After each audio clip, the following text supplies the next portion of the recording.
আজ আমরা শিখব মার্ডার করা, হত্যা করা। না ভয় পাওয়ার কিছু নেই। এই মার্ডার করা বা হত্যা করা এইগুলো সম্পর্কিত বেশ কিছু আমরা ভোকাবুলারি কিছু ওয়ার্ড জেনে নেব।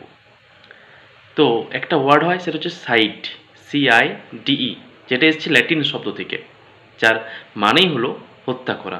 এই সাইড এর আগে বেশ কিছু আমরা শব্দ যুক্ত করে আমরা বিভিন্ন মার্ডারের ইংরেজি জেনে নেব।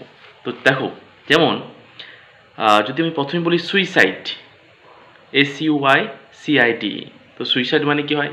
আত্মহত্যা করা।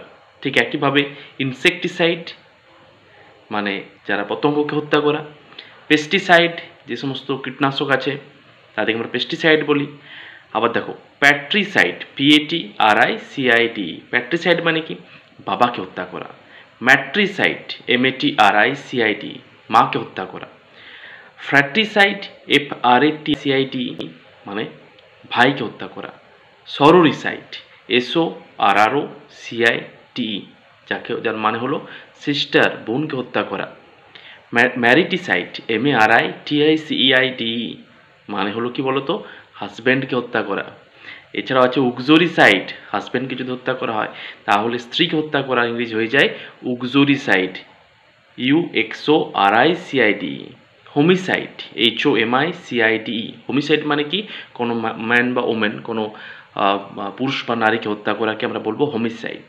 রেজিসাইড, REGICID, রেজিসাইড মানে হয়ে গেল রাজা বা রানীকে হত্যা করা, রাজহত্যা। জেনোসাইড, GENOCIDE, জেনোসাইড মানে কি?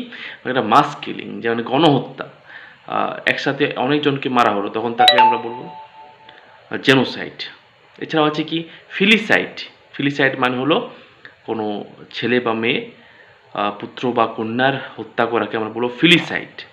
তো এগুলো ছিল আমরা একটা ওয়ার্ড সাইড, এটাকে রুট ওয়ার্ড হিসেবে ধরতে পারো। তো এই সাইডের সাথে আমরা অনেকগুলো শব্দকে যুক্ত করে আমরা এই আজকের ওয়ার্ডগুলোকে জেনে নিলাম।